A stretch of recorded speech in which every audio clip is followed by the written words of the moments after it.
مصاحب number 10 محمد حسین داؤدی۔ تقریر کا عنوان ہے تفرقہ بازی۔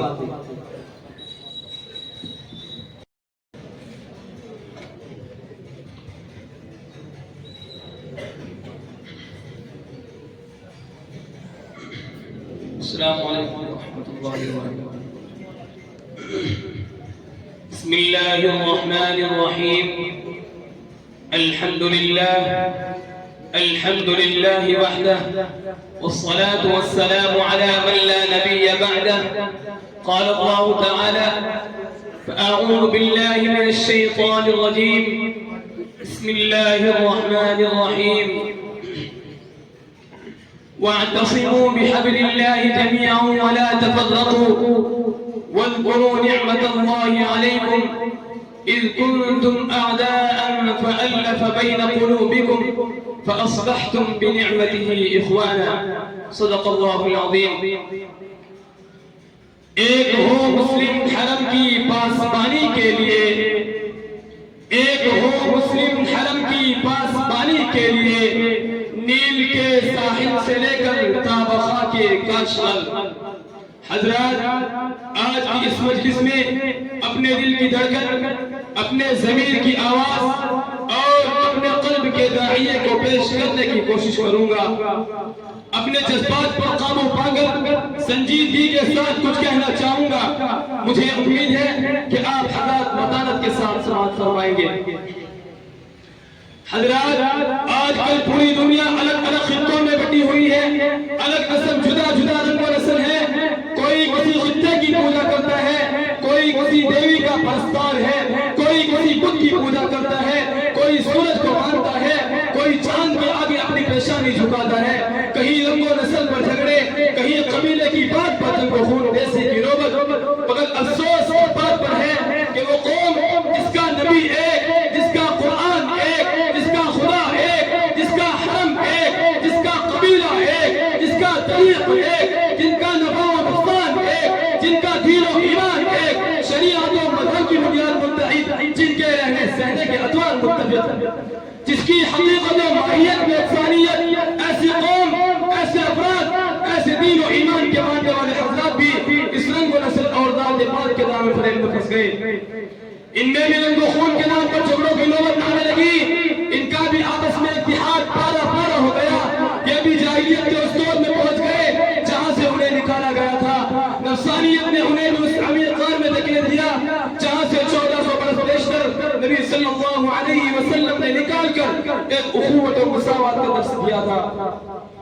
حضرات، آج بھی وہی نقشہ ہے اور ہمارے بہت سے زعما قوم، ہمارے قائدین ان نقشوں میں رنگ و روغن کر رہے ہیں، اپنی منفعت و قیادت کی خاطر پوری قوم کو بلیک میل کر رہے ہیں، سیدھے سارے عوام اور بھولے بھالے انسانوں کے طرز زندگی پر ڈاکہ ڈال رہے ہیں، ان کے ایمان و یقین کے گلے گلزار کو ویرانوں میں تبدیل کر رہے ہیں۔ اس حرص و حوث کے دور میں قذاق رقابت و حسد کی آگ بھڑکا کر اپنا الو سیدھا کرنے کی فکر میں لگے ہیں۔ انہیں اس کی فکر نہیں کہ مستقبل میں قوم اس فکر کے نتیجے میں کہاں سے کہاں پہنچ جائے گی، کتنے خطرات اس سے گھیر لیں گے۔ یہ اس کی رقابت، تفرقہ بازی اس کے لیے خطرے کی گھنٹی ہے۔ جہاں اس قوم کا اتحاد پارا پارا ہوا، ملت کے افراد اسلام رقابت کا شکار ہو گئے، تو یاد رکھیے وہ دن دور نہیں، ہماری نہیں صحیح ساتھ بھی ختم ہو جائے گی۔ اقتدار کا تازیانہ ہمیں جدھر لے جائے گا ہم بے شور و چرا چلے جائیں گے۔ ہمیں ملنے تشخص و دور کی بات ہے، اپنا تشخص برقرار رکھنا بھی بڑا مشکل ہو جائے گا۔ ہمارا ترقی کرنا تو درکنار، اپنے وجود کے لیے ہم ترسیں گے۔ اقبال مرحوم نے اس کا رونا رویا ہے، فرماتے ہیں منفعت ایک ہے اس قوم کی نقصان بھی ایک، منفعت ایک ہے اس قوم کی نقصان بھی ایک، ایک ہے سب کا نبی دین بھی ایمان بھی ایک، حرم پاک بھی قرآن بھی اللہ بھی ایک، حرم پاک بھی قرآن بھی اللہ بھی ایک، کیا بڑی بات تھی ہوتے وہ مسلمان بھی ایک۔ محترم سامعین کرام، آج اس مسلم قوم کا سب سے بڑا المیہ ہے کہ چند نام نہاد قائدین نے اس اجتماعیت کا شیرازہ بکھیر کر رکھ دیا۔ یہ امت تسبیح کے دانوں کی طرح بکھری پڑی ہے، اپنی دکان چمکانے کی خاطر شیخ و سید، مرزا افغان، ایرانی، دورانی، افغانی، ہندوستانی کی ایسی خدیج کرتی ہے جس کا پالنا بڑا مشکل معلوم ہوتا ہے. قومیت کا بھوت دل و دماغ میں اس طرح چھا گیا کہ دوسرے قبیلے کی بات تک سننا کوئی گوارا نہیں کرتا. دوستو قرآن حکیم کو مساوات کا درس دینے کے لیے اتارا گیا ہے. نبی صلی اللہ علیہ وسلم نے بڑائی اور عظمت کا معیار حسب و نسب و نسل پر نہیں بلکہ تقوی اور اعمال صالحہ پر رکھا ہے. یوں تو سید بھی ہو مرزا بھی ہو افقہ بھی ہو, یوں تو سید بھی ہو مرزا بھی ہو افقہ بھی ہو, تم سبھی کچھ ہو بتاؤ کہ مسلمان بھی ہو. حضرات آج ہم اپنے گریبانوں میں جھانک کر دیکھیں ہم نے شریعت کا کتنا پاس و لحاظ کیا ہے, کتنا دین سے ہمارا رابطہ ہے. ہمیں دین سے زیادہ محبت ہے قومیت سے. ہماری مسجدیں الگ ہیں, دینی مراکز کو ہم نے الگ عنوان دے رکھا ہے. ہمارے مدارس قومیت کے نام سے یاد کیے جاتے ہیں. ہمارے دل و دماغ میں خدا کی محبت کا حسب و نسب سے زیادہ تعلق ہے. محترم حضرات سوچئے کہ ہم اسلام کے زیادہ قریب ہیں قومیت کے, اور یہ ذہن پیدا کرتے ان افراد کا ہے جو صرف اپنی دکان چھپانا چاہتے ہیں.